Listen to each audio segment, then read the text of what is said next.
Assalamualaikum warahmatullahi wabarakatuh.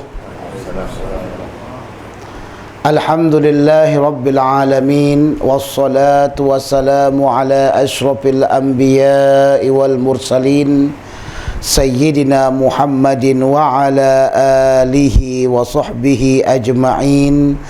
Amma ba'd. Qala Allah subhanahu wa ta'ala fil Qur'anil azim, qalu subhanaka la ilma lana illa ma 'allamtana innaka antal alimul hakim. Wa thumma qala Rasulullah sallallahu alaihi wasallam bima rawahu al-Bukhari wa Muslim, innamal a'malu binniyat wa innama likulli imri'in ma nawa.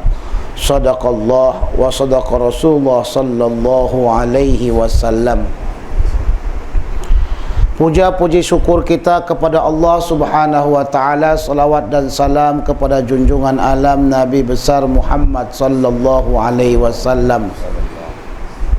Kita ketahui di dunia ini dilanda dengan berbagai macam permasalahan-permasalahan yang berhubungan dengan pemahaman. Manakala Allah Subhanahu wa taala turunkan Al-Qur'anul Karim, maka Allah Subhanahu wa taala juga menurunkan penerangannya lewat hadis Nabi sallallahu alaihi wasallam. Manakala Allah Subhanahu wa taala berfirman, inna nahnu nazzalna dzikra wa inna lahu lahafizun, sesungguhnya kami telah turunkan Al-Quran dan kami juga yang akan menjaganya. Maka Allah Subhanahu wa taala menjaga daripada penerangan tersebut, yaitu hadis Nabi sallallahu alaihi wasallam, sehingga apa yang kita pahami daripada Al-Quranul Karim tidak jauh, tidak melenceng daripada apa yang telah diterangkan dan disampaikan oleh baginda Rasulullah sallallahu alaihi wasallam. Di sini fungsi daripada baginda Rasulullah sebagai al-mubayyin, penerang daripada ayat-ayat Al-Quranul Karim. Karena ada ayat itu muhkam, ada ayat tersebut mutasyabihat, ayat-ayat yang jelas tujuannya, ayat-ayat yang kurang jelas tujuannya, ayat-ayat yang mujmal, ada ayat-ayat yang memang sudah mubayyan, yang telah diterangkan. Jadi dengan begitu Rasulullah SAW merupakan penerang daripada ayat-ayat Al-Quranul Karim. Ini langsung mengingatkan Syekh, bukan kan? Syekh Ahmad Jamhuri, bukan kan? Sudah. Jadi tuan-tuan sekalian ya, begitu pentingnya pemahaman dan juga begitu pentingnya menjaga nas yang ada dalam Al-Quran dan nas dalam hadis Nabi sallallahu alaihi wasallam. Sebab itulah ketika kita melihat dan mengkaji kembali daripada hadis Nabi sallallahu alaihi wasallam, terdapat berbagai macam ikhtilaf daripada para ulama-ulama untuk menentukan nas-nas, konteks-konteks hadis yang sebenarnya, yang tidak ada penambahan dan juga tidak ada penurangan. Manakala satu hadis yang memang sudah disepakati para ulama atau banyak ulama meriwayatkannya, tiba-tiba ada seseorang meriwayatkan bertambah atau berkurang dari apa yang telah diriwayatkan oleh para ulama, maka mereka memandang teks tersebut merupakan hal yang sudah syadz, dan syadz tidak boleh diamalkan. Demikian juga jikalau sekiranya dalam pemahaman konteks teks tersebut terdapat begitu banyaknya ulama yang telah memahamkan sebagaimana mereka pahami, maka tiba-tiba datang di golongan orang yang sedikit memahami daripada perbedaan yang ada daripada sebelum-sebelumnya, maka para ulama memandang apa yang mereka paham ini adalah merupakan pandangan yang syadz. Begitu pentingnya dalam Islam menjaga konteks teks sebenar-benarnya, juga pemahaman yang ada. Sebab itu tuan-tuan sekaliannya, baik Al-Quran dan hadis Nabi sallallahu alaihi wasallam, kedua-duanya Allah jaga teksnya dan juga jaga pemahamannya. Daripada Al-Quranul Karim juga kita tidak diperbenarkan untuk mentafsirkan dengan berbagai macam tafsiran yang tidak memulai daripada penafsiran para ulama dan juga tidak sesuai dengan penafsiran bahasa. Sebab itu Rasulullah SAW bersabda, "Man fassara al-Qur'ana bi ra'yihi falyatabawa maq'adahu minan nar." Siapa yang mentafsirkan Al-Qur'an dengan pandangannya sendiri, dengan otaknya sendiri, tanpa merujuk pendapat para ulama-ulama, tanpa merujuk daripada apa yang terdapat daripada bahasa dan lughah, ini orang falyatabawa maq'adahu minan nar, hendaklah dia sediakan tempatnya nanti di neraka. Demikian juga hadis Nabi SAW. Kerana kita tahu bahwasanya bahasa ini kadang-kadang dalam hadis Nabi SAW ada yang mutlak, ada pula yang tidak mutlak, yaitu muqayyad, ada yang am, ada yang khas. Maka di sini letaknya bagaimana memahami hadis Nabi SAW dengan sebenar-benarnya, bagaimana memahami Al-Quranul Karim dengan sebenar-benarnya. Jadi datanglah baginda Rasulullah untuk menerangkan tujuan Al-Quran. Manakala Allah Subhanahu wa taala mengatakan warka'u wasjudu, ayat ini menunjukkan tentang wajibnya untuk melaksanakan solat. Tapi bagaimana kita untuk solat? Kita tidak tahu rukuk bagaimana, kita tidak tahu sujud bagaimana. Maka datanglah hadis Nabi sallallahu alaihi wasallam yang berbunyi, "Sallu kama raaitumuni usolli." Solatlah kamu sebagaimana saya solat. Maka para sahabat melihat, meneliti apa yang mereka lihat, apa yang mereka dengar, itulah yang mereka sampaikan nantinya kepada umat yang lain. Maka tuan-tuan sekalian, terjadilah di sini dari solat saja khilaf di antara para sahabat. Tidak akan mampu kita satukan pandangan mereka. Manakala mereka solat, ada yang di belakang, ada yang di depan, ada yang kedengaran baca bismillah, ada yang tidak kedengaran baca bismillah, ada yang kedengaran kunut, ada yang tak kedengaran kunut. Dia kata, "Oh, saya tak pernah dengar pun Nabi berkunut." "Oh, saya dengar." "Oh, saya tak dengar pun Rasulullah baca bismillah." "Oh, saya dengar." Dari dengan begitulah apa yang dia dengar, apa yang dia lihat, itu akan disampaikan kepada masyarakat. Maka terjadilah khilaf di antara umat dalam masalah solat. Itu satu hal yang wajar. Kerana pandangan orang ketika melihat sesuatu dengan apa yang dilihat lain dengan orang yang melihat yang lainnya. Tapi kalau kita beranggapan apa yang telah kita lihat benar tanpa melihat kembali dengan apa yang orang lihat, itu juga salah. Kenapa? Karena pemahaman yang telah kita pahami, ya, dan apa yang telah kita lihat mungkin saja ada tambahannya daripada orang lain. Sebab itu tuan-tuan sekaliannya, kalau ada orang yang mengatakan sifat solat Nabi sesuai dengan madhab Syafi'i, itu tidak terlampau jauh. Kenapa? Karena pandangan Imam Syafi'i melihat beginilah solatnya Nabi SAW. Beginilah solatnya Nabi SAW, dipahami daripada hadis-hadis yang telah dikumpulkan oleh Imam Syafi'i radhiyallahu ta'ala anhu. Jadi kalau kita tengok ada orang yang terlalu ekstrim, solat itu mesti begini, kalau enggak begini itu makruh, sudah salah, itu kalau begini bid'ah. Para ulama dahulu tidak pernah mengatakan orang mau solat begini, mau solat begini, enggak pernah mengatakan bid'ah. Karena mereka sadar terjadinya khilaf di antara para sahabat ketika mereka menyaksikan Nabi SAW. Mungkin saja Rasulullah buat pada waktu itu, mungkin saja Rasulullah tak buat pada waktu itu. Semuanya punya kemungkinan. Dalam dalil kaidah mengatakan, idza ja'al ihtimal tasaqatal istidlal. Jika datang hal mungkin ini mungkin itu, maka tidak boleh dijadikan dalil. Nah tuan-tuan sekaliannya, ada orang yang ekstrim kata solat itu mesti begini. Benarkah seperti ini? Menurut pendapat dia begitulah. Padahal kalau sekiranya kita melihat daripada hadis Nabi SAW, apa yang telah diriwayatkan oleh para ulama-ulama dalam Sahih Bukhari, dalam Sunan Abi Dawud, kita akan dapati kebanyakan para ulama mengkuatkan riwayat hadis Nabi SAW. Rasul mengatakan, wa kana yada'u yaminuhu ala yusra. Nabi SAW meletakkan tangan kanannya ke tangan kiri seperti ini. Sudah, sampai situ saja hadisnya. Sementara ada seseorang meriwayatkan satu hadis dengan bacaannya Wa kana Nabi sallallahu alaihi wasallam yad'u yadahu al-yumna 'ala al-yusra 'ala sadri, di atas sadar. Apakah tambahan ini boleh kita tanggung jawab ya atau tidak? Karena pertama saya mau bicarakan tentang masalah kita menjaga teks dengan yang aslinya, satu. Yang kedua, kita ingin jaga pemahamannya. Ternyata tambahan tersebut ulama tidak terima karena ini pandangan adalah pandangan yang syadz yang menyalahi riwayat-riwayat yang lainnya. Walaupun orang yang meriwayatkan tersebut adalah orang-orang yang thiqah. Karena nggak akan mungkin yang ramai ini tak tahu tambahan tu. Apa pasal hak ni punya tambah-tambah lagi? Itu dia. Tak boleh terima. Sudah?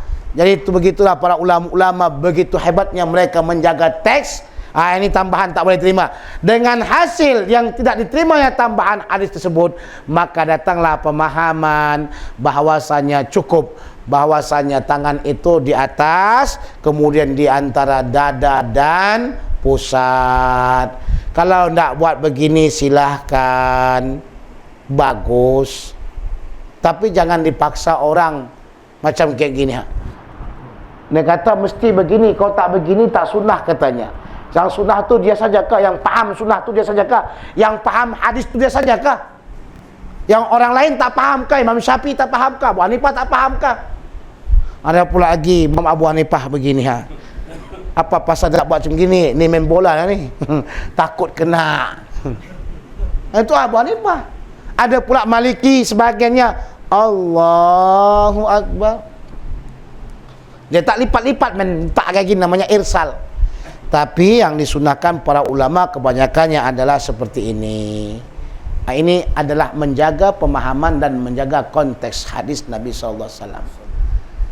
Ketika Nabi katakan sallu kama raaitumuni usolli. Demikian juga ketika Allah Subhanahu wa taala mengatakan dalam Al-Qur'anul Karim wa atimul hajja wal umrata lillah. Sempurnakan haji dan umrah. Kita tak tahu apa tu haji. Haji dalam lughah apa? Az-ziarah. Cuma ziarah, macam mana ziarah? Datang untuk pulang, udah, kan begitu. Ya, kalau kita datang ke rumah orang, masuk ke rumah, assalamualaikum, duduk sebentar, keluar, udah.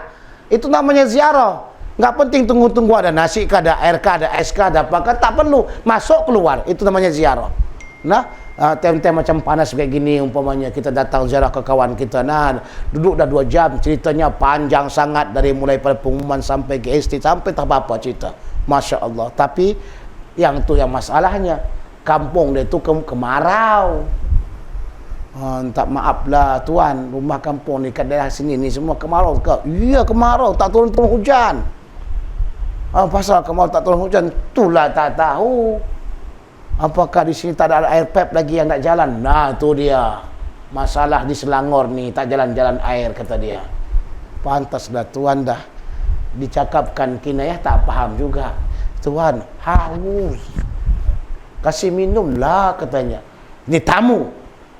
Tamu masuk. Itu namanya ziarah. Itu namanya haji. Tak tahu haji bagaimana. Nah, datang Rasulullah. Khudhu anni manasikakum. Khudhu anni manasikakum. Ambil kamulah dari saya manasik kamu. Ternyata haji bukan ziarah saja tuan.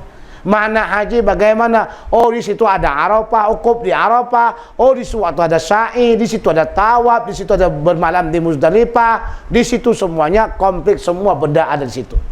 Oh, ini rupanya apa? Haji. Rasul terangkan pemahaman haji. Rasulullah SAW menjaga teks daripada haji Nabi SAW dengan cara praktikal beliau buat. Okey. Dalam pada surah-surah atau firman-firman Allah Subhanahu wa taala seyogyanya kita, ya, seyogyanya kita menjaga teks firman, karena ini bersangkut paut dengan apa? Dengan pengajian. Katanya di sini ada pengajian tafsir Jalalain, tafsir Jailani. Nah, ada tafsir Jalalain, ada tafsir Jailani, ada tafsir Jailandu. Ini tafsir Jailandu, ini tafsir Dajjal ni nah, maknanya dia tafsirkan sembarang-sembarangan. Ini sebut saja nah. Imam Jailani punya tafsir yang begitu hebat. Imam Jalalain, Jalaluddin Sayuti dan Al-Mahalli punya tafsir. Jadi penafsiran-penafsiran ini dijaga konteks lafaznya sesuai dengan pemahaman. Pada zaman sekarang inilah tuan-tuan, kita ingin memahami sesuatu sesuai dengan pemahaman ulama-ulama dahulu. Sebab itulah Rasulullah SAW doakan kepada Abdullah bin Abbas radhiyallahu anhu, Allahumma faqihu fid din wa 'allimhu ta'wil. Ya Allah, berikan pemahaman kepada dia dan ajarkan dia ilmu ta'wil. Karena pemahaman itu sangat penting sekali. Tuan-tuan, hafal lain, paham lain. Berapa banyak orang hafal Quran tapi tak paham. Nah, kenapa di sini konteks pemahamannya berubah daripada apa yang telah dipahami oleh Rasulullah yang diberikannya pemahaman kepada para sahabat sampai kepada ulama-ulama dahulu. Nah, jika dia hafal Quran, belum tentu dia paham dengan apa yang dihafalnya. Dan ini memang betul-betul terjadi dengan apa yang telah diungkapkan oleh baginda Rasulullah SAW terhadap sifat-sifat Khawarij yang Abdul Khuwaisirah mengatakan kepada Nabi Muhammad SAW, ittaqillah, takutlah kamu kepada Allah. Nah, Rasulullah SAW dikatakan kepadanya ittaqillah. Ini bukan maknanya ngajak. Ini menunjukkan tentang Rasulullah bersalah menurut pandangan Dzul Khuwaisirah dan tidak berlaku adil. Maka Nabi mengatakan, kalau tidak aku yang berlaku adil di dunia ini, siapa lagi di dunia ini yang akan berlaku adil? Lah kalau Nabi Muhammadnya pun tak berlaku adil, siapa yang adil? Menurut pandangan Dzul Khuwaisirah sebagai atuknya, tahu atuk, pemimpin daripada Khawarij, dialah yang adil pandangan mereka. Ini Dzul Khuwaisirah baca Al-Quran banyak tapi tak paham daripada apa yang dia sampaikan dan dia bacakan. Kenapa? Coba konteks daripada hadis Al-Quran yang mengatakan Allah berfirman, wa ma yantiqu anil hawa in huwa illa wahyu yuha. Dan tidaklah Nabi Muhammad sallallahu alaihi wasallam itu berbicara menurut hawa nafsunya, tetapi itu semuanya datang daripada Allah Subhanahu wa ta'ala. Dengan makna tuan-tuan sekaliannya, itu datang daripada Allah Subhanahu wa ta'ala, bukan daripada Nabi. Apa yang diperbuat Nabi juga wahyu daripada Allah Subhanahu wa ta'ala. Dengan makna ketika Nabi memberikan harta kepada orang-orang Quraisy, itu merupakan wahyu dari Allah dan tidak boleh kita mengkritiknya. Jadi apa yang telah dilakukan oleh Dzul Khuwaisirah, dia seorang manusia yang tidak memahami ayat wa ma yantiqu anil hawa. Padahal ayat tersebut sering dibaca. Beginilah kita sekarang. Zaman sekarang ini suka baca Al-Quran tapi tidak paham dengan Al-Quran, sehingga menyesatkan orang lain, memfitnah orang lain. Sebab itu tuan-tuan sekaliannya, sebagaimana saya katakan, perlunya kita menjaga pemahaman yang benar yang kita warisi dari generasi ke generasi yang lainnya. Dengan adanya pemahaman yang telah melenceng dari para ulama-ulama dahulu, itu akan mengakibatkan orang tersebut sesat. Manakala diturunkan bacaan hadis, bacaan Al-Quran, bukan saja mau diturunkan bacaannya, tapi sesuai juga jalur penerangan dan pemahamannya. Inilah yang kita pegang, inilah yang kita raih dan kita persiapkan untuk generasi-generasi yang akan datang. Tuan-tuan sekaliannya, kerancuan terhadap apa yang telah kita lihat daripada para orang-orang yang berbicara menurut hawa nafsu mereka. Mereka bukanlah orang-orang alim, mereka bukanlah orang-orang yang terpelajar, tapi mereka adalah orang yang berani berbicara di hadapan masyarakat, dan mereka adalah orang-orang yang merasakan diri mereka benar. Kenapa? Sebab itu kalau saya katakan tidak terlampau berlebih, ya, andaikan kita hanya megang Al-Quran dan hadis Nabi, kita tak akan perlu lagi ulama. Tapi Rasulullah sangat takut dengan umat yang tidak punya ulama. Sebab pemahaman yang Rasulullah bawakan itu disalurkan dan diturunkan kepada ulama. Rasulullah mengatakan al-ulama warasatul anbiya. Ulama itu merupakan pewaris Nabi. Jadi pemahaman-pemahaman Al-Quran dan hadis diturunkan kepada ulama. Maka kita juga memerlukan pandangan, pemikiran dan pendapat ulama. Jangan kita katakan, oh Syafi'i itu kan manusia, mungkin aja salah dia. Jadi kalau mungkin saja salah, berarti saya ambil saja Al-Quran dan Sunnah. Masya Allah. Ini kata-kata nampak benar tapi nampak bodoh. Apa pasal tuan-tuan? Kalau Imam Syafi'i begitu alimnya, begitu hebatnya, dipuji oleh lawan dan kawan, dapat salah, bagaimana kita yang paling bodohnya untuk dapatkan menang dan untuk dapatkan benar? Kalau Imam Syafi'i dipuji oleh Imam Ahmad, wallahi la a'rafu nasikhan wa mansukhan illa min Syafi'i. Demi Allah aku tidak akan kenal nasikh dan mansukh kecuali pada Imam Syafi'i. Yang dipuji Imam Ahmad, dipuji oleh para kalangan ulama-ulama. Itu saja mungkin salah. Bagaimana dengan kita yang bodoh, yang tolol, tidak baca semua kitab, tak hafal Quran, tak baca semua hadis Nabi. Itu kemungkinan salahnya lebih besar, lebih dahsyat dibandingkan kemungkinan Imam Syafi'i. Maka orang-orang yang mengetahui kelemahannya, dia akan mengikuti orang-orang yang pintar. Rasulullah bersabda, rahimallahu ra'an arafa qadrahu. Allah menyayangi seseorang yang tahu benar dia kemampuannya. Yang jadi permasalahan tuan-tuan sekarang ini, banyak orang yang tidak kenal dengan dirinya, yang tidak tahu dengan dirinya dan kebodohannya. Bodoh tapi rasa pintar. Bu. Pintar bodoh. Dia tak tahu tapi ini bercakap. Dia tak tahu ingin buat apa, jadi mufti. Ini menghancurkan. Maka sayanglah jiwa kalau sekiranya kita berbuat seperti itu, maka kita akan dimasukkan ke dalam neraka, ya. Sebab itu tuan-tuan sekaliannya, sebagaimana kita tahu tadi, ya, ada acara pembacaan Yasin dan sebagainya untuk mengenang kembali Syekh Ahmad Jamhuri Al-Banjari. Beliau merupakan seorang ulama Rabbani yang membawakan dan mengarahkan pemahaman kepada pemahaman ahli sunnah wal jamaah. Saya tidak berapa, boleh kita katakan, lamalah sudah kenal dengan Syekh Ahmad Jamhuri. Dari mulai tahun 1999. Masa itu saya masih duduk kelas 6, naik kelas 7 di pondok pesantren. Beliau datang ke sana dan sayalah khadimnya. Itu memang biasa tuan-tuan, yang jadi ulama, yang jadi syekh, yang jadi ustaz, itu kadang-kadang khadim syekh. Berkhadim kena keberkatan untuk berkhidmah kepada ulama. Masa itu saya yang pegang sliver beliau, saya pegang jubah beliau, saya yang tarik jubah beliau, pegang jubah naik ke atas mau kemana-mana. Yang saya juga pegang tangan beliau supaya jangan ada satu orang pun yang menciumnya. Sayalah itu, sampai saya dimarahin orang. Kawan-kawan saya marah sama saya, apalah kau ni tak kasih saya cium sama syekh. Di Mustafawiyah itu murid 11.000 orang tuan-tuan. Kalau saya kasihkan syekh ini dicium oleh mereka, syekh pingsan. Nah, kita mesti faham, yang satu orang menciumnya sampai 3 kali. Udah kita kata tak. Nah, makanya kita halang. Kita yang buatkan minum syekh, kita bawa syekh, itulah kita minta doa sama syekh. Syekh, doakan saya supaya mengaji ke luar negeri dan jadi ulama. Alhamdulillah beliau mendoakan kita. Kita ni kalau para ulama-ulama jumpa, jangan minta doa yang macam-macam. Syekh, tolong dulu doakan saya, Syekh. Minta doa apa? Tolong doakan dulu Syekh, isteri saya lembut dulu Syekh, supaya saya boleh kahwin 2. Jangan ya. Doa untuk akhirat saja. Syekh, doakan dulu supaya saya boleh lebur jin. Cuba yang paling penting, Syekh, doakan saya dulu supaya saya boleh bahagia dunia akhirat, tetap iman, masuk surga bersama para ulama-ulama dan anbiya. Itu doa bagus. Ini doa kebanyakan kita lebih pada benda-benda seperti itu. Makanya kita sangat merugi. Atau kita kata, Syekh tolong doakan saya jadi ulama, imannya kuat. Itu benda-benda yang baik, ya. Jadi saya minta doa kepada Syekh Ahmad Jamhuri. Jadi di sana sudah saya hafal kian qasidah beliau Asmaul Husna. Tahun 1999 saya hafal Asmaul Husna.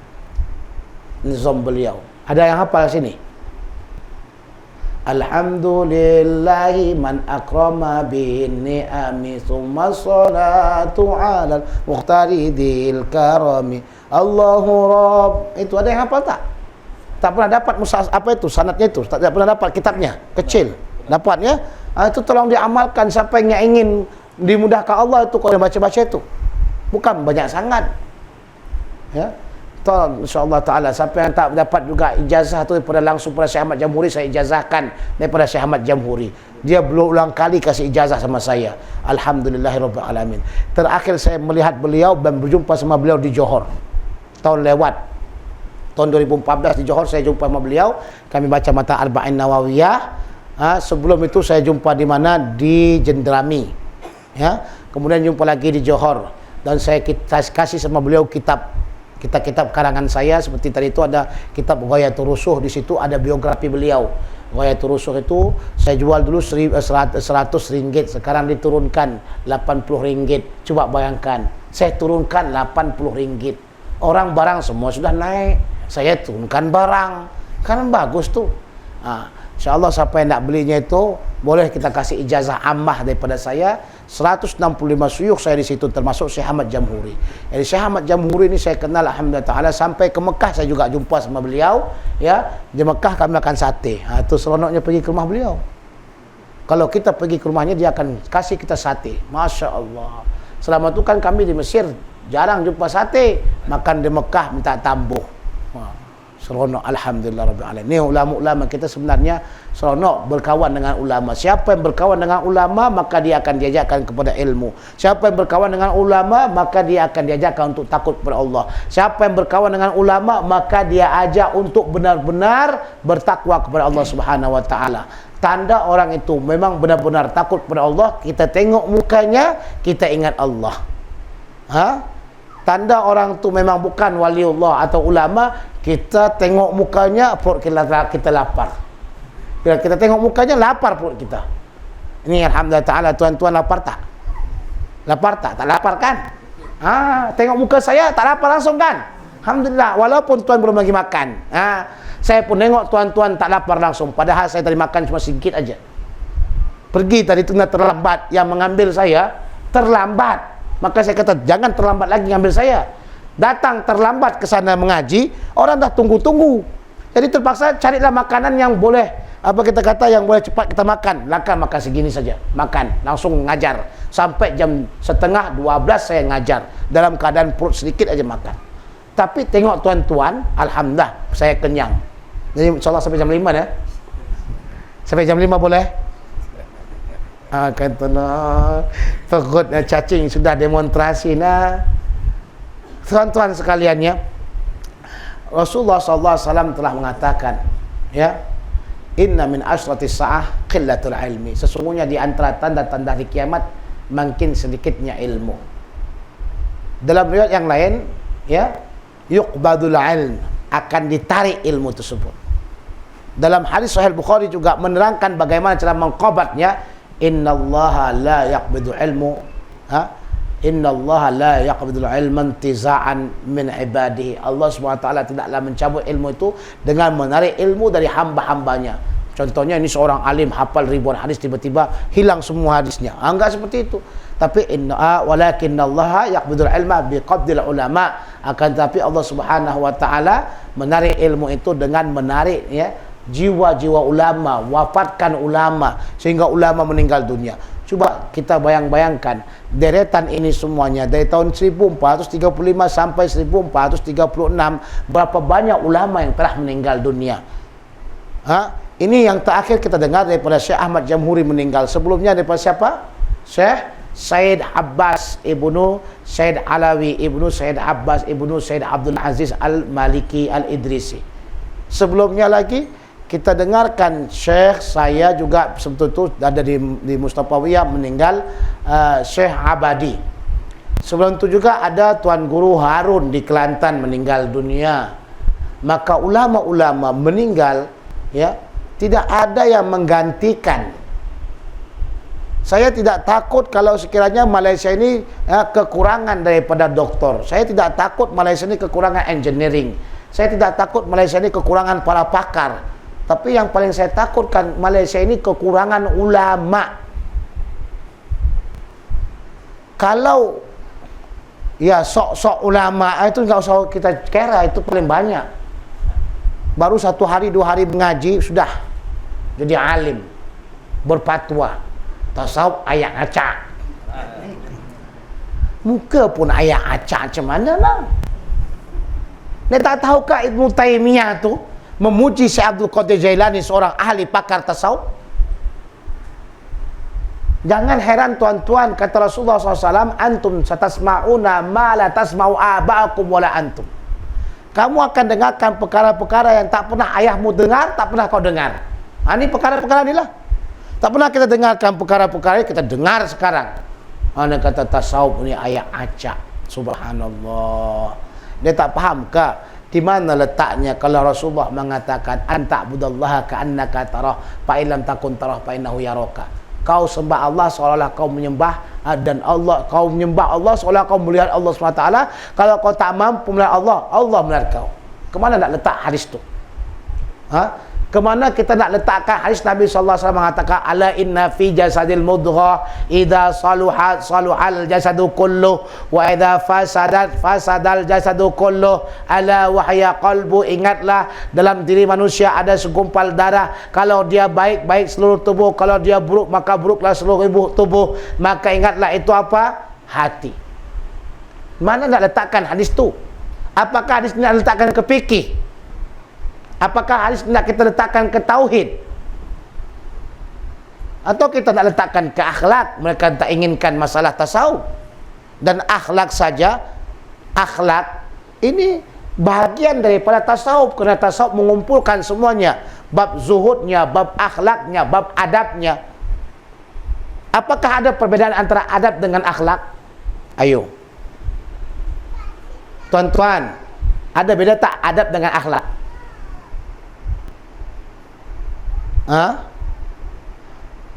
Tak ada. Ada kata, memang sungguh lapar betul saya tengok ni. Tak berjawab langsung. Akhlak dengan adab itu berbeza. Adab dan akhlak masuk dalam satu paket tasawuf. Sebab itu tuan-tuan, kalau kita katakan ilmu akhlak, di mana ilmu adabnya? Di mana ilmu zuhudnya? Di mana ilmu ubudiyah kepada Allah Subhanahu wa taala, ikhlasnya? Sebab itulah bagian tasawuf ni bagian daripada Al-Quranul Karim juga. Ya, di mana saya kata ilmu tasawuf dalam Al-Quran kena bicara masalah hati. La yanfa'u malun wala banun illa man atallaha biqalbin salim. Tidak ada manfaatnya anak, harta, kecuali orang yang datang dengan hati yang sejahtera. Ini tasawuf. Mengajarkan kita hati sejahtera daripada hasad, hati sejahtera daripada hakot, hati sejahtera daripada ria, hati sejahtera daripada berbagai macam penyakit hati. Seorang ulama, seorang yang alim, dia boleh tidak akan berzina, berjudi, minum khamar, tapi penyakit hati itu akan terkena kepada orang alim dan orang awam. Maka sebab itu bila kita datang kepada Allah Subhanahu wa taala dengan hati yang bersih, dengan hati yang salim, Allah akan terima. Tapi jika kita datang kepada Allah dengan berbagai macam penyakit hati, innallah, digarisin oleh Rasulullah, innallaha la yanzuru ila suwarikum wala ila ajsadikum walakinallaha yanzuru ila qulubikum. Allah tak tengok bentukmu, jasadmu yang handsome, yang smart, yang tampan. Anak siapakah? Anak datuk kah? Anak tengku kah? Anak tengkurap kah? Tak Allah tengok. Yang tak Allah tengok hatimu tu bersih tak? Hatimu tu sama Allah tak? Di sinilah kita tengok maqam muraqabah zahir dan batin. Zahirnya, segala anggota tubuh kita ini tidak akan pernah melaksanakan yang haram-haram, dan hati kita senantiasa terjaga kepada Allah. Tetap Allah Subhanahu wa taala memantau hati kita, sehingga kita ini takut untuk mengatakan sesuatu dalam hati kita. Jadi dia coba menjaga hati ini. Kenapa? Karena Allah memantau, Allah melihat. Inilah maqam muraqabah. Duk kita tak nampak Allah SWT, maka kita rasakan Allah melihat kita. Oh, jangan cakap begitulah, dalam hati Allah tahu. Oh, jangan berhasadlah, Allah tahu. Oh, jangan rialah, Allah tahu. Oh, janganlah takabur, Allah tahu. Beginilah, ini tasawuf. Sebab itu tuan-tuan, pemahaman ayat Quran, hadis Nabi SAW mesti dikembalikan lagi kepada ulama-ulama yang memahami. Ulama-ulama yang memahami, kerana mereka telah membaca semua ilmu, dari nahunya, dari balaghahnya, dari mantiknya, dari hadisnya, dari tafsirnya, dan keseluruhannya. Kita ni baru baca hadis satu kali, ini innamal a'malu binniyat, sanadnya pun tak hafal, dah ngaku muhaddis. Yang benar muhaddis ialah Sebab itu tuan-tuan sekaliannya, mari sama-sama pentingnya mengaji untuk membenarkan pemahaman kita. Kalau hanya setakat kita nak faham, kita nak faham badu benda, mudah. Tapi bagaimana pemahaman kita sesuai dengan pemahaman ulama-ulama dahulu. Itu tujuannya. Nak memahami itu mudah sebenarnya. Apakah pemahaman yang kita pahami sama dengan ulama dahulu? Hadis-hadis yang berlambak, sahih semuanya. Memang hadis sahih. Apakah pemahaman kita sahih tentang hadis tersebut?